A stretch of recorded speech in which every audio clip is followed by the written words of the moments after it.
السلام عليكم ورحمة الله وبركاته. إلى جميع الإخوة والأخوات أقدم لكم تحياتي المحبة والمباركة. اليوم نجتمع باسم الله القدوس سبحانه وتعالى، ونبدأ بذكره وتمجيده كما ينبغي أن يذكر ويمدح، فهو سبحانه وتعالى الغفور الرحيم.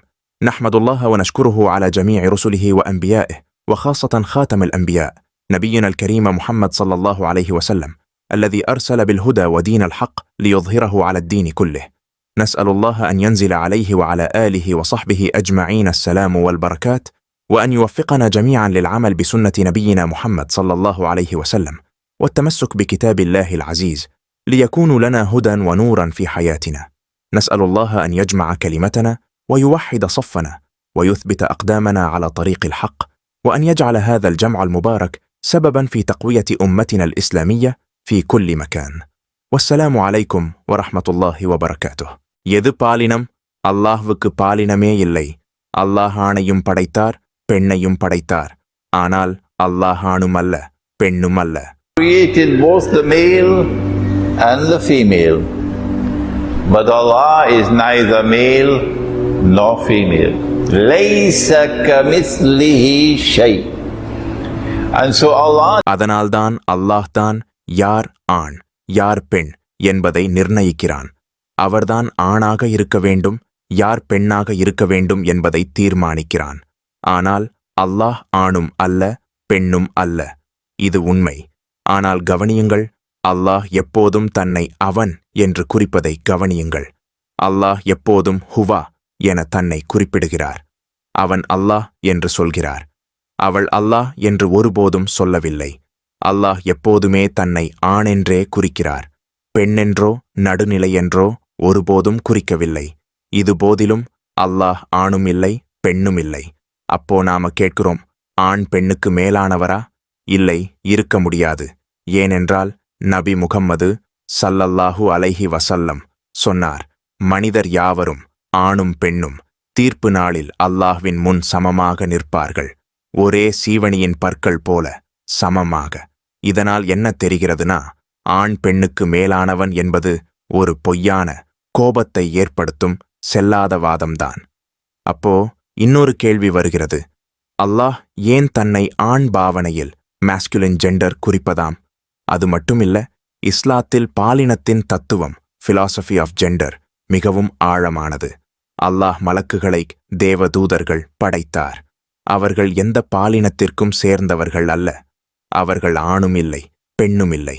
ஆனால் குரானில் சூரத்து நஜ்ம் ல் அல்லாஹ் எப்போதும் தேவதூதர்களுக்கு ஆண் பெயர்களைத்தான் கொடுக்கிறார். ஒரு தேவதூதரின் பெயர் ஜிப்ராயீல் அல்லது கேப்ரியல், மற்றொருவர் மீகாயீல் அல்லது மைக்கேல், இஸ்ராஃபீல், இஸ்ராயீல். இவையெல்லாம் ஆண் பெயர்கள்தான். இதை பாருங்கள், தேவதூதர்கள் ஆண்கள் அல்ல. ஆனாலும் அல்லாஹ் அவர்களுக்கு ஆண் பெயர்களைத்தான் வைத்திருக்கிறார். ஆனால் சூரத்து நஜ்ம் என்ற சூறாவில் அல்லாஹ் சொல்கிறார், அல்லாஹ்வை நம்பாதவர்கள் அவர்தான் தேவதூதர்களுக்கு பெண் பெயர்களை வைக்கிறவர்கள். இதன் அர்த்தம் என்ன? அது ஹராம். தேவதூதர்களுக்கு பெண் பெயர்களை வைப்பது ஹராம். அப்போ நாம கேட்கிறோம், ஏன் இது எல்லாம் நடக்கிறது? இதுதான் பாலினத்தின் ஜெண்டர் தத்துவம் இஸ்லாத்திலே. அல்லாஹ் ஒருபோதும் தன் அடியார்களுக்கு அநியாயம் செய்வதில்லை. ஒரு நாள் ஒரு பெண் நபி ஸல்லல்லாஹு அலைஹி வஸல்லம் அவர்களிடம் வந்து கேட்டாள். அல்லாஹ்விடமிருந்து வஹி வெளிப்பாடு வரும், அது எல்லாம் ஆண்களை மட்டும் குறிக்கிறது. எங்களை பற்றி ஏன் எதுவும் சொல்கிறதில்ல? அதற்கு பதிலாக அல்லாஹ் ஒரு வசனம் அனுப்பினார். நம்பிக்கை கொண்ட ஆண்களுக்கு நம்பிக்கை கொண்ட பெண்களுக்கும் கூறுங்கள், நல்லவர்கள் ஆண்கள், நல்லவர்கள் பெண்கள், தொழுகையை நிறைவேற்றும் ஆண்கள், தொழுகையை நிறைவேற்றும் பெண்கள், தானம் வழங்கும் ஆண்கள், தானம் வழங்கும் பெண்கள், நோன்பு நோர்க்கும் ஆண்கள், நோன்பு நோர்க்கும் பெண்கள். இப்படி அல்லாஹ் தொடர்ந்து 10-12 முறை ஆண்களையும் பெண்களையும் ஒன்று சேர்த்து கூறுகிறார். இதன் மூலம் என்ன கூறுகிறார்? நான் ஆண்களுக்கு மட்டுமே முக்கியத்துவம் தருகிறேன், பெண்களுக்கு இல்லை என்ற எந்தவொரு குற்றச்சாட்டையும் நிராகரிக்கிறார். அல்லாஹ் நீதிமானானவர். இதைத் தொடர்ந்து அல்லாஹ் தீர்க்கதரிசிகளை அனுப்பினார். நபி முகம்மது ஸல்லல்லாஹு அலைஹி வஸல்லம் சொன்னார், அல்லாஹ் 1,24,000 தீர்க்கதரிசிகளை அனுப்பினார். அவர்கள் எல்லாரும் ஆண்கள்தான், ஒருவரும் பெண்கள் இல்லை, ஒருவரும் அல்ல. அப்போ நாம கேக்குறோம், ஏன்? இதில் ஏதாவது ஆழமான அர்த்தம் இருக்கிறதா? இது பாலின தத்துவத்தில் ஒரு முக்கியமான செய்தியா? அதோடு அல்லாஹ் இமாம் என்ற சொல்லை முதன்முறையாக யாருக்கு பயன்படுத்தினார்? ஒரு ஆணுக்காகத்தான். இப்ராஹீம் அலைஹிஸ்ஸலாம் அவர்களுக்கு அவரை பற்றி அல்லாஹ் சொன்னார். Argument that Allah was favoring the male. And then Allah sent prophets. And Nabi Muhammad alayhi salatu wasalam said that he sent 124,000 prophets. And all the prophets were rijal, men.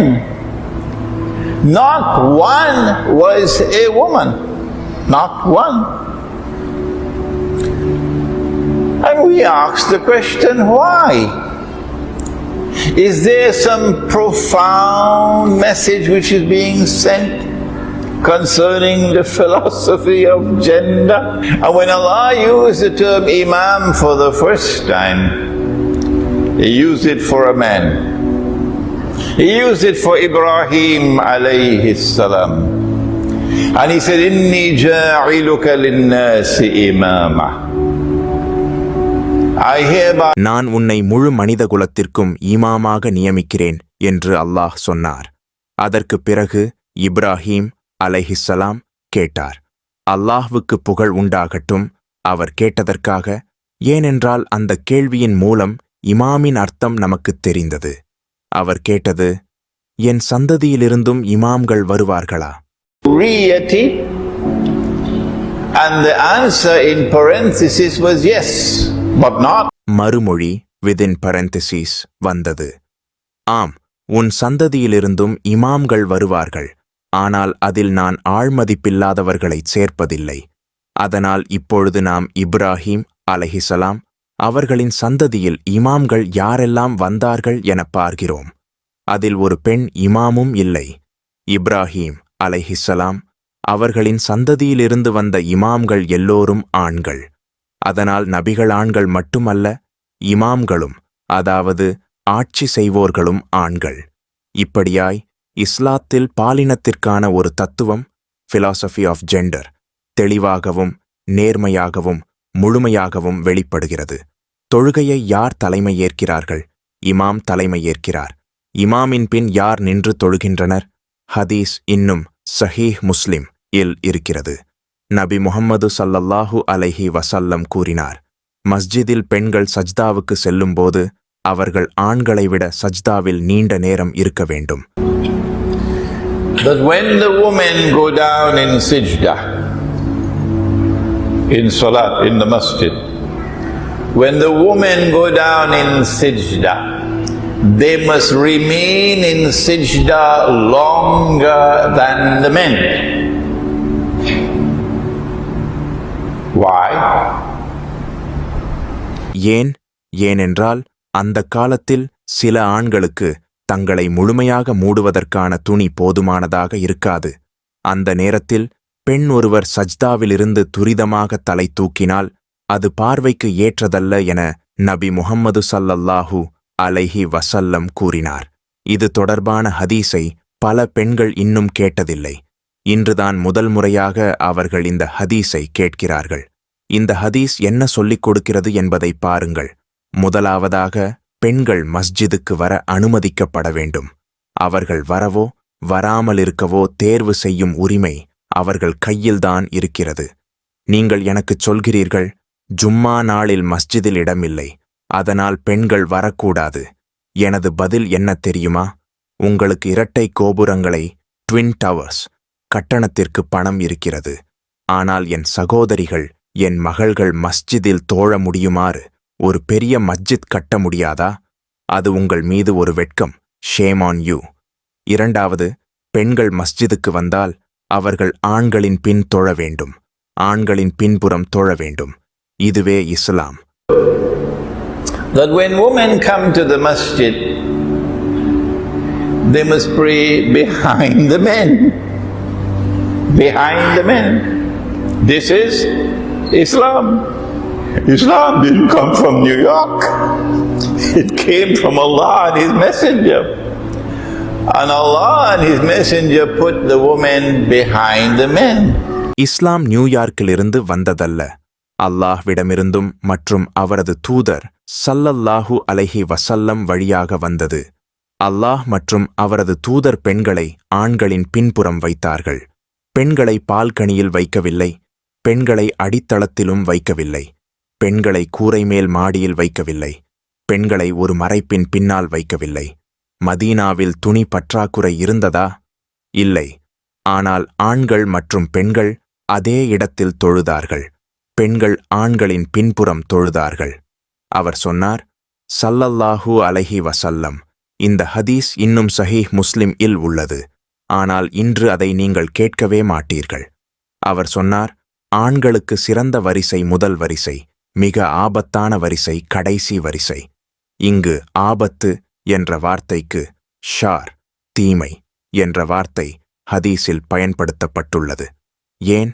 மஸ்ஜித் நிரம்பும்போது ஆண்களின் கடைசி வரிசை பெண்களின் முதல் வரிசைக்கு நெருக்கமாக வரத் தொடங்கும்.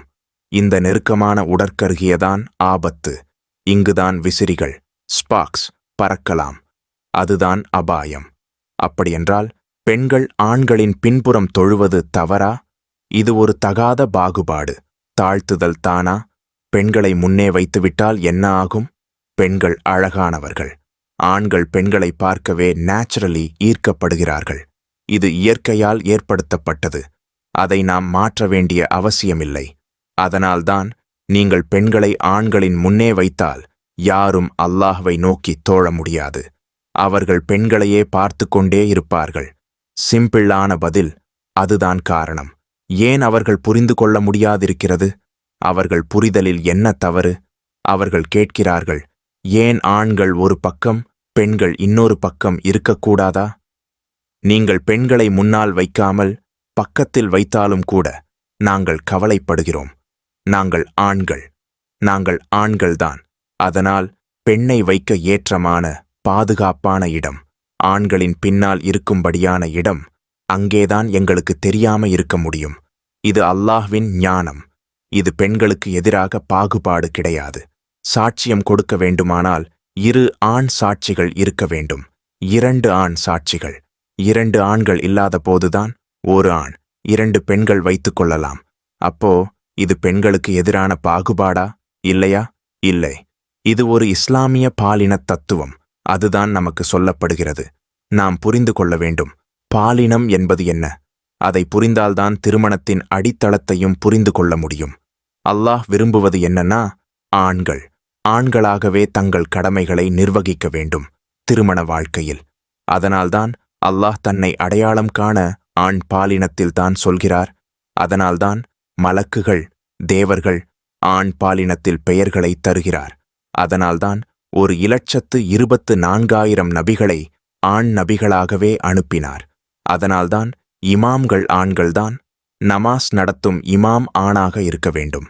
சான்று விதிகளில் கூட ஒரு ஆண் குழந்தைக்கு 2 ஒட்டகங்கள், ஆனால் ஒரு பெண் குழந்தைக்கு 1.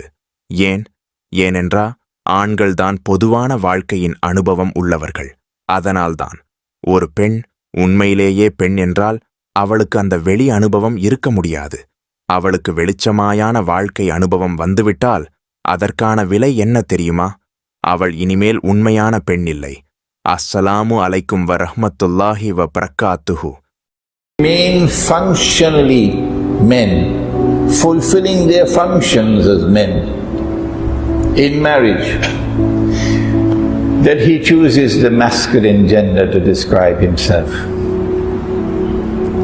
that he gives the angels masculine names, that he sent 124,000 prophets as men, that he appointed the imams as men, that the Amir who leads the Salat must always be a man, that a boy child 2 animals, a girl 1, and that the law of evidence, because men have the experience of the public life. That's why. And when a woman is a woman, she would not have that exposure to the public life. When she does have that exposure to the public life, the price she pays is she's no longer truly a woman.